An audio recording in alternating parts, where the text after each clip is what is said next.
players get caught up in scoring. Yet you see Olivia's game, she took 4 shots, I think, 4 points. She has career highs in assists and rebounds.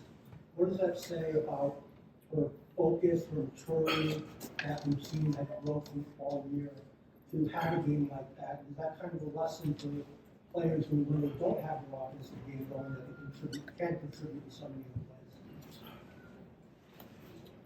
Yeah. That is kind of old school, you know. Play good defense, rebound the ball, be a good ball handler. You know, if you think about it, Liv was responsible for what, 20-some points at least. You know? So it's not like she didn't score. The passes that she threw led to scores. So everybody's got to do what they're really, really good at. Especially now, you know, when we're down a bunch of guys and everybody thinks that they, in some ways, you know, everybody thinks that they can be that person. But, you know, like I say to them all the time, we can't win it by ourselves. You know, we can't win anything by ourselves. But we can't win without them either. So we got to have their best selves every night, because anything else wouldn't be enough. And I think Liv gave us her best self tonight. And, you know, we all benefited from it. Geno, are you pretty content with Caroline taking 20, 22 shots a game? I mean, just she needs to be aggressive offensively for you? Yeah, I don't have a problem with that. I like when people that can shoot take a lot of shots. People that can score take a lot of shots. Because the alternative then is people who can't score taking a lot of shots.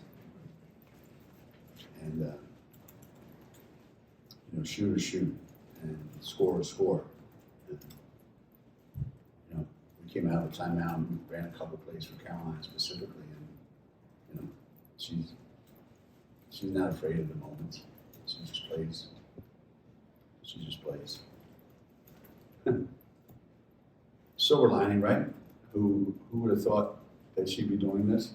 So nobody gets hurt, everybody stays the way it is. Maybe she doesn't get an opportunity to play this many minutes, you know? So we found something that we knew she was good, but we found out that she's really, really good.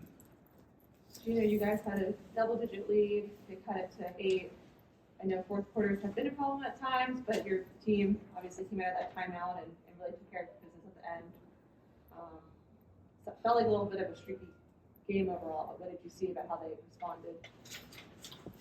Yeah, we still haven't gotten completely over that hump where we have a tendency to let teams back in, and a lot of times it's just what we do. You know, St. John's is way better than their record. You know, they're hard to play against, and Joe does a lot of really good stuff to get those guys shots. So you really got to play good defense against them. And at the same time, if you do get a 14-point lead or 15-point lead, whatever the case may be, they're not going to just stop playing. You know, so they kept playing, and we started throwing the ball to them, and the next thing you know, it's a 8-point game, whatever it was. And it's not like St. John's changed their defense; they just stayed doing what they were doing. And we have to have the wherewithal. You know, we have to see the game, you know, in a way that sometimes we see it, and it gets us a 14-point lead, and then we don't see it, and it hurts us a little bit. But the times that it happened today were shorter, and we fixed it quicker. We didn't kind of wallow in it, which was really good. So we made a lot of progress. You know, this last week or so since we got back from Oregon, I think we've made a lot of progress. I think we're a little bit better team than the team that went up there. Hey, Geno, when they came within 8, and like you said, you guys kind of shoot yourselves in the foot. you guys were really methodical, and just really taking your time. Was there any thought when you called that time out that maybe you speed up the pace of the game a little bit? No. Our players are playing a ton of minutes, and they don't get much of a breather. And I think if we'd have tried to play faster, I think we would have been more fatigued at the end, the last 5 or 6 minutes. I wanted us to be in control of the game and get the shots that we wanted to get, not the ones that they wanted us to take. Under normal conditions, we would speed up the game right from the opening tap, because that's just how we play. But we can't play like that right now.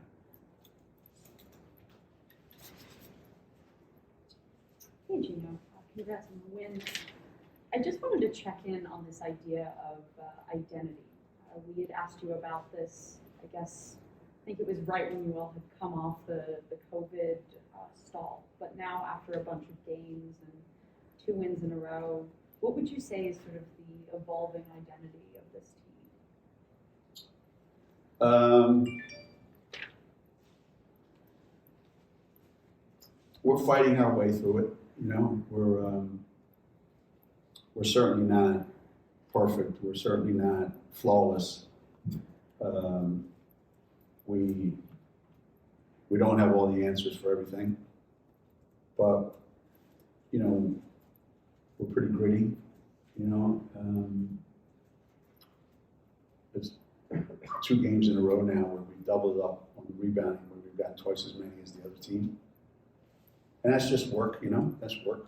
Our defense has been really good 2 games in a row. We're just finding ways to make the plays that we have to make.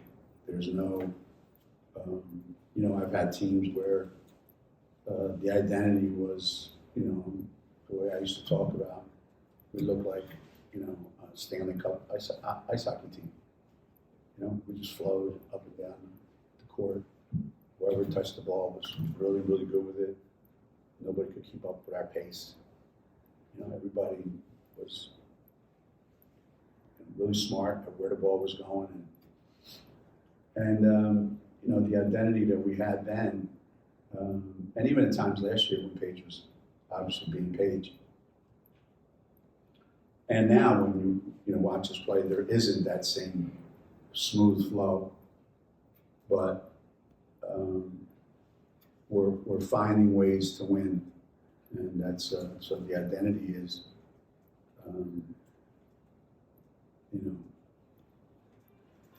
I asked the team the other day, maybe I told you this, I asked the team if they knew who Winston Churchill was, right? And one kid raised their hand, I won't give him away. She said, yeah. I said, it was. It's president. I said, president of what? He said, United States. Oh.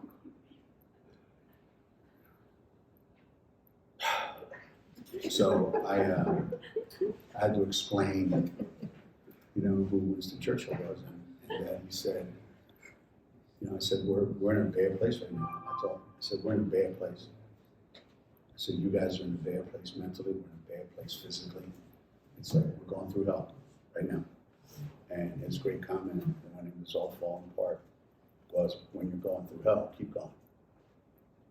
And you can't stop. You stop, you die. And when you're going through hell, keep going. But you can't go by yourself, because then you're going to leave others behind. So right now we're going through hell in a lot of ways. Things that have never happened in UConn basketball. But you can't feel sorry for yourself. You can't wallow in pity or anything like that. Every team's struggling the last couple of years. So we're going through a bad spot, but we're finding a way to drag each other along with us. So we've become more of a team, I think, in the last 2 weeks. Then look at an Oregon game, where we've become more of a team. Geno, I got a 2-part question. Is Chris on pace to potentially be back Thursday, and what are you hoping to get out of Thursday, since you're still going to be shorthanded? And usually those games to sort of see where you are at that point in the season, but you may have a completely different team if you see them again in March? Yeah, I mean, I don't know. There's probably a good chance that the same team that played today is the team that will have to play Thursday. We've already played them once, and it was a great game for 32 minutes or whatever it was, and then it wasn't so great after that.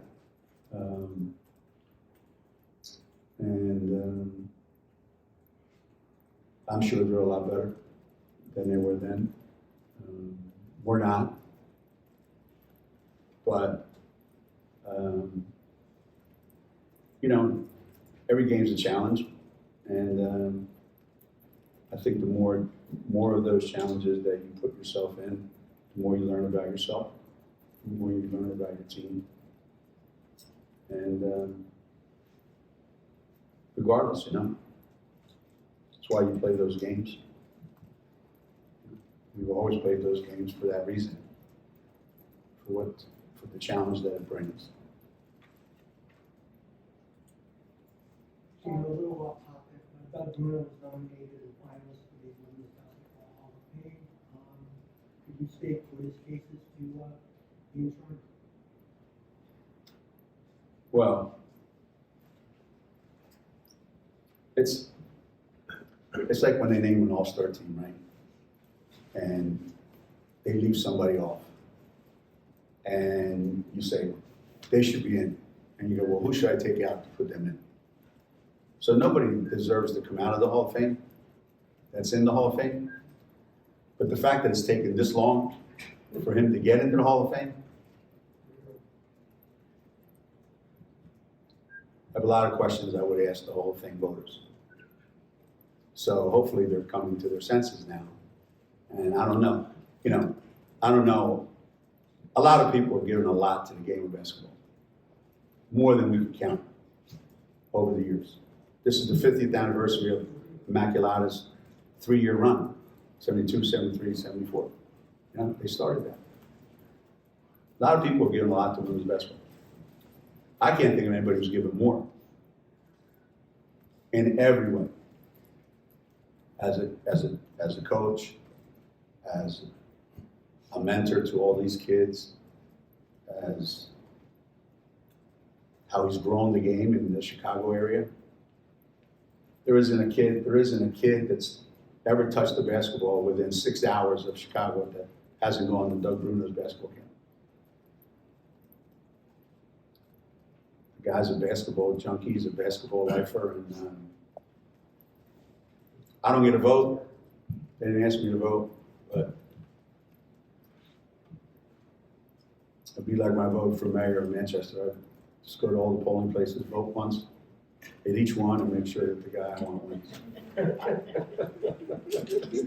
We have time. As it is Chicago, vote early and vote often. We'll go to Roger and then Alexa to finish up. Geno, you said the other day that you didn't want Nika playing 40 minutes, and I understand the shortage of guard, but do you just need her out there setting the tone? Damn, she played 40 minutes.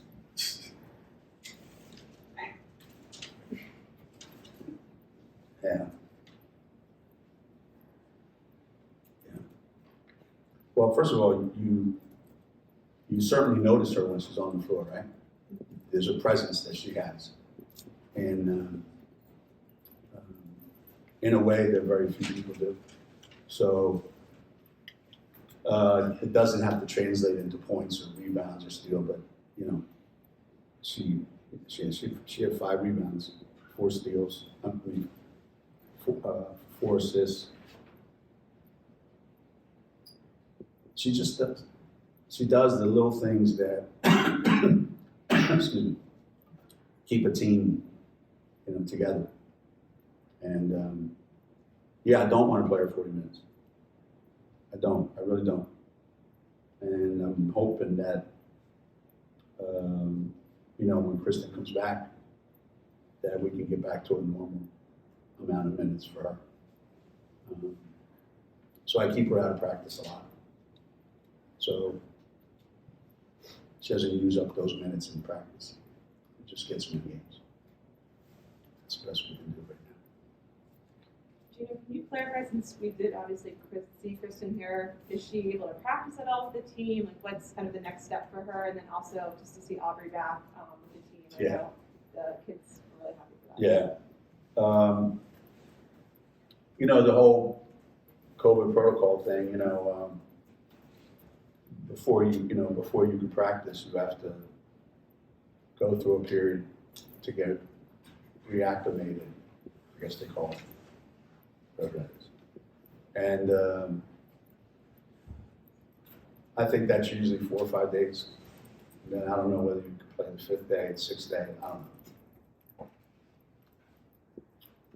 By the time the bus gets back to Connecticut, it might be 12 days or it might be 3 days. Things change pretty quickly in that world, right? So right now, we're hoping to hear that she'll be available on Thursday, but I don't get to make that decision. But she'll start doing something right away.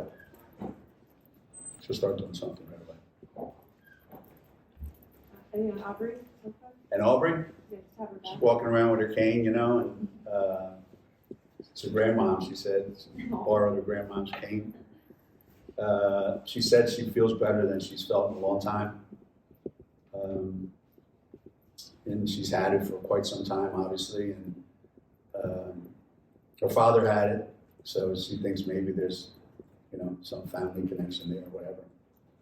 But she says she feels great. In pain still, obviously. But her knee, her ankle, all the other things that were a problem, you know, she says she feels great, and she's really anxious to get back.